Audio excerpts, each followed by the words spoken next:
हार हो जाती है जब मान लिया जाता है, जीत तब होती है जब ठान लिया जाता है। सब कुछ मिल जाएगा तो तमन्ना किसकी करोगे, अधूरी ख्वाहिशें ही तो जीने का मजा देती हैं। हेलो फ्रेंड्स, कैसे हैं आप सब। आशा करते हैं आप सब जहां भी होंगे स्वस्थ होंगे, मस्त होंगे और अपनी तैयारी को जोर शोर से कर रहे होंगे। तो चलिए आज बात करते हैं 12 नवंबर दिन रविवार के करंट अफेयर्स की। तो आपको जो है दीपावली की ढेर सारी शुभकामनाएं आप सभी को। आप सब के पास खुशियों का भंडार आए, आपकी जो इच्छाएं वो पूर्ण हो। तो प्रतिदिन सुबह 6 बजे करंट अफेयर्स की अपडेट मिल जाती है, तो चैनल को आप जरूर ज्वाइन कर लीजिए। चलिए देखते हैं आज का सेशन, जो कि महत्वपूर्ण सेशन है। पहला प्रश्न देखिए, केंद्रीय ऊर्जा और नवीन एवं नवीकरणीय ऊर्जा यानी कि MNRE मंत्रालय में अतिरिक्त सचिव हाल ही में जो है कौन बने हैं। यहाँ ऑप्शन है M Rajbhar, N Shrikant, CP Soni या फिर जो है P सिंह। तो केंद्रीय ऊर्जा और नवीन एवं नवीकरणीय ऊर्जा मंत्रालय में अतिरिक्त सचिव हाल ही में जो है N श्रीकांत बने हैं। कौन बने हैं? N श्रीकांत। यहाँ ऑप्शन नंबर बी आपका करेक्ट हो जाता है। ठीक, तो श्रीकांत को केंद्रीय ऊर्जा और नवीन एवं नवीकरणीय ऊर्जा मंत्रालय में अतिरिक्त सचिव के रूप में नियुक्त किया गया है। एक आधिकारिक विज्ञप्ति के अनुसार आंध्र प्रदेश कैडर के IAS अधिकारी N श्रीकांत को केंद्रीय ऊर्जा और नवीन एवं नवीकरणीय ऊर्जा मंत्रालय के अतिरिक्त सचिव के रूप में नियुक्त किया गया है। किनको? तो N श्रीकांत को। ठीक, दूसरा प्रश्न देखिए, संसद का शीतकालीन सत्र कब से शुरू हो रहा है। यहाँ ऑप्शन है 4 से 22 दिसंबर, 1 से 19 दिसंबर, 1 से 20 दिसंबर या फिर जो है 25 नवंबर से लेकर 15 दिसंबर तक। तो संसद का शीतकालीन सत्र जो है वह 4 से 22 दिसंबर के बीच में शुरू हो रहा है। तो ऑप्शन नंबर ए आपका करेक्ट हो जाता है। ठीक, तो संसदीय कार्य मंत्री प्रहलाद जोशी के ने जो है गुरुवार यानी कि 9 नवंबर को बताया कि संसद का शीतकालीन सत्र 4 दिसंबर से शुरू होगा और 22 दिसंबर तक चलेगा। यह सभी सत्रों में जो है सबसे छोटा सा सत्र होता है। कौन सा? शीतकालीन सत्र। ठीक है, और सबसे लंबा बजट सत्र होता है। ठीक है, जिसको पहला सत्र भी कहते हैं, जो कि जनवरी के अंत में शुरू होता है और अप्रैल के अंत या मई के पहले सप्ताह तक समाप्त हो जाता है। कौन सा सत्र? बजट सत्र। ठीक है, तो सबसे बड़ा सत्र कौन सा? ठीक है, लंबा चलने वाला तो बजट सत्र होता है। प्रतिवर्ष संसद के 3 सत्र या अधिवेशन होते हैं, यथा जैसे कि बजट अधिवेशन जो कि फरवरी से मई तक, मानसून अधिवेशन जुलाई से अगस्त तक और शीतकालीन अधिवेशन नवंबर से दिसंबर के बीच में आयोजित होता है। ठीक, तीसरा प्रश्न देखिए कि सुप्रीम कोर्ट में मिट्टी कैफे का उद्घाटन हाल ही में किसके द्वारा किया गया है। तो ऑप्शन है द्रौपदी मुर्मू, नरेंद्र मोदी, DY चंद्रचूड़ या UU ललित। तो सुप्रीम कोर्ट में मिट्टी कैफे का उद्घाटन हाल ही में जो है DY चंद्रचूड़ के द्वारा उद्घाटन किया गया है। ठीक है, कहाँ पर? तो सुप्रीम कोर्ट में। DY चंद्रचूड़ जो है वह 50वें नंबर के मुख्य न्यायाधीश हैं। ठीक है, सुप्रीम कोर्ट के। और जो UU ललित हैं ये 49वें नंबर के थे। ठीक है, 49वें नंबर के और 50वें नंबर पर DY चंद्रचूड़ हैं। ठीक है, चलिए तो यहाँ पर देखिए कि देश के प्रमुख न्यायाधीश DY चंद्रचूड़ ने 10 नवंबर को सुप्रीम कोर्ट परिसर में मिट्टी कैफे का उद्घाटन किया। किसने? तो DY चंद्रचूड़ ने। ठीक, नेक्स्ट क्वेश्चन देखिए 4 नंबर, ITBP का 62वां स्थापना दिवस कहाँ पर मनाया गया है। यह ऑप्शन है नई दिल्ली, देहरादून, शिमला या अमृतसर। तो ITBP का 62वां स्थापना दिवस जो है वह देहरादून में मनाया गया। कहाँ पर? तो देहरादून में। यहाँ ऑप्शन नंबर जो आपका बी है वह करेक्ट हो जाता है। ठीक, तो भारत तिब्बत सीमा पुलिस यानी कि ITBP की बल की स्थापना 24 अक्टूबर 1962 को हुई थी। किसकी स्थापना? तो ITBP की स्थापना। ठीक, नेक्स्ट क्वेश्चन है 5 नंबर, ICC द्वारा अक्टूबर 2023 माह के लिए ICC men's player of the month के रूप में किसे चुना गया है। यहाँ ऑप्शन है रोहित शर्मा, शुभमन गिल, बाबर आजम या फिर सचिन रविंद्र। तो ICC द्वारा अक्टूबर 2023 माह के लिए ICC men's player of the month के रूप में जो है वो रचिन रावेंद्र को जो है चुना गया है। किसको? रचिन रावेंद्र को। तो ऑप्शन नंबर डी आपका करेक्ट हो जाता है। ठीक, तो आईसीसी द्वारा अक्टूबर 2023 माह के लिए ICC women's player of the month के रूप में हेले मैथ्यूज को, ठीक है, किसको? हेले मैथ्यूज को जो है चुना गया है आईसीसी प्लेयर ऑफ द महिला मंथ। ठीक है, महिला खिलाड़ी को वो कौन है? तो हेले मैथ्यूज हैं। ठीक, तो रचिन रावेंद्र जो है वह न्यूजीलैंड के खिलाड़ी हैं और हेले मैथ्यूज जो है वह वेस्ट इंडीज की खिलाड़ी हैं। ठीक, नेक्स्ट क्वेश्चन है 6 नंबर, क्या कहता है कि 10वें कलिंग साहित्य महोत्सव का आयोजन हाल ही में कहाँ होगा? तो यहाँ ऑप्शन है उड़ीसा, केरल, मणिपुर या फिर जो है मेघालय। तो 10वें कलिंग साहित्य महोत्सव का आयोजन जो है हाल ही में मेघालय राज्य में होगा। कहाँ पर? तो मेघालय राज्य में। तो देखिए 6 नंबर क्वेश्चन क्या कहता है कि 10वें कलिंग साहित्य महोत्सव का आयोजन हाल ही में कहाँ होगा? ऑप्शन है उड़ीसा, केरल, मणिपुर या मेघालय। तो 10वें कलिंग साहित्य महोत्सव का आयोजन जो है हाल ही में उड़ीसा राज्य में होगा। कहाँ पर? उड़ीसा राज्य में। तो ऑप्शन नंबर ए आपका करेक्ट हो जाता है। ठीक, भुवनेश्वर शहर 9 से 11 फरवरी तक 10वें कलिंग साहित्य महोत्सव की मेजबानी करने के लिए तैयार है। कौन? तो उड़ीसा राज्य सरकार। नेक्स्ट क्वेश्चन है 7 नंबर, न्यू जर्सी। ठीक है, न्यू जर्सी जो कि अमेरिका राज्य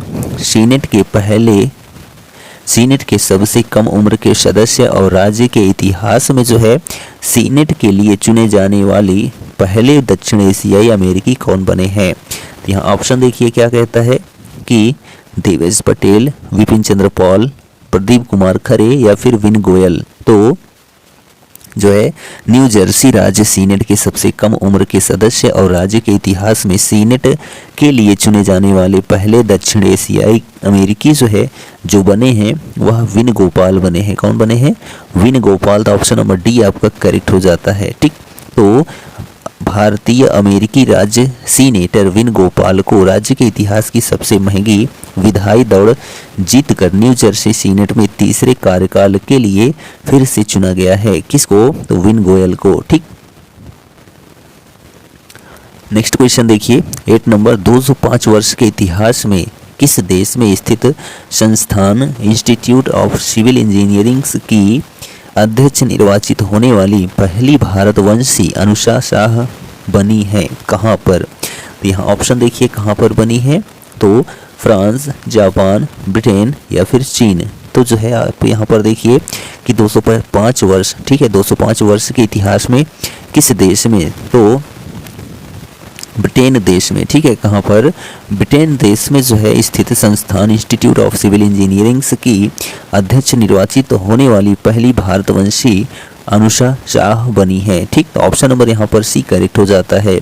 नेक्स्ट क्वेश्चन देखिए 9 नंबर, क्या कहता है कि किसने सुपरनोवा अवशेष सिग्नस लूप का अध्ययन करने के लिए integral field ultraviolet spectroscope experiment mission launch किया है? यहाँ ऑप्शन है जो है इसरो, नासा, जाक्सा या फिर जो है इनमें से कोई नहीं। तो किसने? ठीक है, तो नासा ने। ठीक है, किसने? तो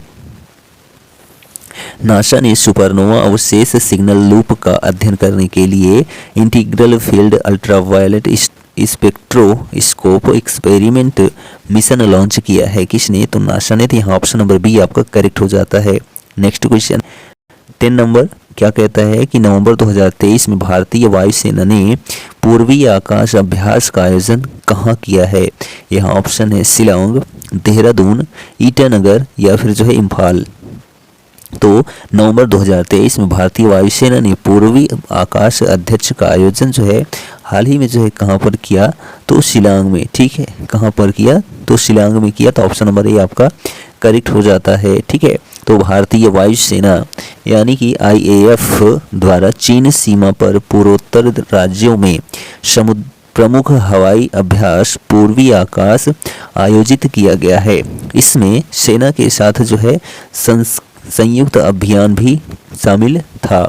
इस अभ्यास में Sudarshan S-400 air defence missile system जैसे उच्च तकनीक वाले घातक हथियारों का भी इस्तेमाल किया गया है। ठीक, नेक्स्ट क्वेश्चन है 11 नंबर, हाल ही में जो है भारतीय तटरक्षक बल के किन जहाज़ों को सेवामुक्त कर दिया गया है? यहाँ ऑप्शन है संग्राम, समर, अंगद या फिर जो है ए और बी दोनों। तो जो है हाल ही में भारतीय तटरक्षक बल के किन जहाज़ों को, तो संग्राम और समर जहाज़ों को जो है सेवामुक्त कर दिया गया है। तो यहाँ ऑप्शन नंबर डी आपका करेक्ट हो जाता है। ठीक, नेक्स्ट क्वेश्चन देखिए। तो भारतीय तटरक्षक जहाज संग्राम को पूरे सम्मान के साथ सेवा मुक्त कर दिया गया है। भारतीय तटरक्षक जहाज समर को कोच्चि में एक पारंपरिक सशस्त्र बल समारोह में सेवा मुक्त कर दिया गया है। ठीक, चलिए यहाँ पर 12 नंबर क्वेश्चन देखिए क्या कहता है कि NIPCCD यानी कि national institute of public cooperation and child development ने किस शहर में पोषण भी पढ़ाई भी कार्यक्रम का आयोजन किया है? यहाँ ऑप्शन है वाराणसी, नई दिल्ली, इंदौर या फिर जो है हैदराबाद। तो जो है NIPCCD यानी कि national institute of public cooperation and child development ने जो है इंदौर में, ठीक है, कहाँ पर? इंदौर शहर में पोषण भी पढ़ाई भी कार्यक्रम का आयोजन किया है। कहाँ पर? तो इंदौर में। तो ऑप्शन नंबर सी आपका करेक्ट हो जाता है। ठीक, नेक्स्ट क्वेश्चन है 13 नंबर, किस नाम की रोबोट दुनिया की पहली रोबोट CEO बनी है? यहाँ ऑप्शन है मीका, शीमा, एलिस या फिर जो है इनमें से कोई नहीं। तो किस नाम की? तो मीका नाम की। ठीक है, किस नाम की? तो मीका नाम की जो है रोबोट दुनिया की सबसे पहले रोबोट CEO बनी है। कौन? तो जो है मीका। तो यहाँ ऑप्शन नंबर ए आपका करेक्ट हो जाता है। ठीक है, तो कोलंबिया के कार्टाजेना में स्थित एक स्पिरिट ब्रांड डिक्टाडोर ने मीका नाम की एक रोबोट को जो है अपने CEO के रूप में चुना है। ठीक है, चलिए 14 नंबर क्वेश्चन देखिए क्या कहता है कि FIDE world rapid and blitz championship का आयोजन किस देश में होगा? तो यहाँ ऑप्शन है पाकिस्तान, अफगानिस्तान, कजाकिस्तान या फिर जो है उज्बेकिस्तान। तो FIDE world rapid and blitz championship का आयोजन हाल ही में जो है कजाकिस्तान में, ठीक है, सॉरी उज्बेकिस्तान में। ठीक है, कहाँ पर? उज्बेकिस्तान में जो है FIDE world rapid and blitz championship का आयोजन किया जाएगा। तो ऑप्शन नंबर डी आपका करेक्ट हो जाता है। ठीक, तो समरकंद उज्बेकिस्तान शतरंज के फटाफट फॉर्मेट रैपिड और ब्लिट्ज की विश्व चैंपियनशिप उज्बेकिस्तान के सबसे प्राचीन शहर समरकंद 26 से 30 नवंबर तक आयोजित होगी। विश्व शतरंज संघ में आज इसकी घोषणा करते हुए बताया गया कि एक बार फिर जो है इस 5 दिवसीय टूर्नामेंट दुनिया के शीर्ष शतरंज खिलाड़ी खेलते नजर आएंगे। प्रतियोगिता एक बार फिर से पुरुष और महिला वर्ग में आयोजित होगी। ठीक, चलिए एक्स्ट्रा कवरेज में देख लेते हैं। तो association of mutual funds in India के नए CEO हाल ही में कौन बने हैं? तो वेंकट नागेश्वर चलसानी बने हैं। कौन बने हैं? वेंकट नागेश्वर चलसानी जो है association of mutual funds in India के CEO बने हैं। नेक्स्ट क्वेश्चन है डिजिटल विज्ञापन नीति 2023 को स्वीकृति किसने दी है? यहाँ जो है सूचना और प्रसारण मंत्रालय ने। ठीक, नेक्स्ट क्वेश्चन है दुनिया का पहला AI ह्यूमन कौन सा है? तो लाइक रोबोट। ठीक है, लाइक रोबोट और जो इसके CEO हैं वह जो है मीका है। ठीक, नेक्स्ट क्वेश्चन है किसने भारत में नई इनोवेशन लैब लॉन्च करने के लिए AWS यानी कि अमेजन वेब सर्विस के साथ साझेदारी की है?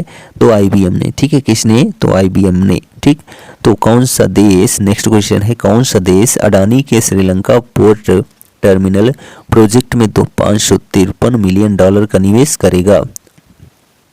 तो अमेरिका देश। ठीक है, कौन सा देश? तो अमेरिका देश जो है अडानी के श्रीलंका पोर्ट टर्मिनल प्रोजेक्ट में $553 मिलियन का निवेश करेगा। ठीक, कौन? अमेरिका।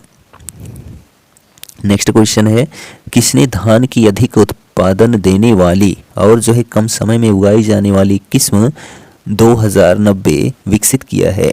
यहाँ जो है आंसर है हमारा भारतीय कृषि अनुसंधान संस्थान ने जो है धान की अधिक उत्पादन देने वाली और कम समय में उगाई जाने वाली किस्म 2090 विकसित किया है। किसने? तो भारतीय कृषि अनुसंधान संस्थान ने। ठीक। नेक्स्ट क्वेश्चन है, चर्चा में रहे ऑपरेशन बाइसन का संबंध किस राज्य या केंद्र शासित प्रदेश से है? तो लद्दाख। ठीक है। तो ऑपरेशन बाइसन 1948 के भारत पाकिस्तान युद्ध के दौरान भारतीय सेना द्वारा लद्दाख में जोजिला दर्रा, द्रास और कारगिल जिले पर जो है हमले और कब्जे का कोड नाम है। ठीक है। क्या? तो ऑपरेशन बाइसन। ठीक है। तो नेक्स्ट क्वेश्चन है, किस राज्य की कैबिनेट द्वारा ड्रोन प्रचलन सुरक्षा नीति 2023 को मंजूरी दी गई है? तो उत्तर प्रदेश राज्य द्वारा। ठीक। नेक्स्ट क्वेश्चन है, AMFI के CEO के रूप में हाल ही में किसे नियुक्त किया गया है? तो वेंकट नागेश्वर चसलानी को। ठीक। लास्ट क्वेश्चन है, प्रतिवर्ष 12 नवंबर को कौन सा दिवस मनाया जाता है? तो विश्व निमोनिया दिवस। ठीक है। क्या मनाया जाता है? विश्व निमोनिया दिवस जो है प्रतिवर्ष 12 नवंबर को मनाया जाता है। तो निमोनिया फेफड़ों का संक्रमण होता है जो खांसने, छींकने, छूने या कीटाणु युक्त हवा में जो है सांस लेने से फैलता है। बच्चों और बुजुर्गों में इसकी समस्या ज़्यादा होती है। कई बार तो इसकी वजह से जान भी चली जा सकती है। इसी की जागरूकता के लिए हर साल 12 नवंबर को निमोनिया दिवस के रूप में मनाया जाता है। ठीक है। विश्व निमोनिया दिवस। तो बैक्टीरिया की खोज जो है 1881 ईस्वी में जब फ्रांसीसी माइक्रोबायोलॉजिस्ट लुई पास्चर और अमेरिकी माइक्रोबायोलॉजिस्ट जॉर्ज स्टर्नबर्ग प्रत्येक ने जो है लार में लैसेंट आकार के बैक्टीरिया की स्वतंत्र रूप में पहचान की थी। किसने? तो लुई पास्चर ने और जो है जॉन स्टर्नबर्ग ने। ठीक। तो यह जो हमारा सेशन है 12 नवंबर का कंप्लीट हो जाता है। वीडियो कैसा लगा कमेंट करके ज़रूर बताइए, और यदि चैनल पर नए हैं तो चैनल को सब्सक्राइब भी कर दें और अपने दोस्तों में शेयर करना ना भूलें। मिलेंगे नेक्स्ट वीडियो में, तब तक के लिए जय हिंद।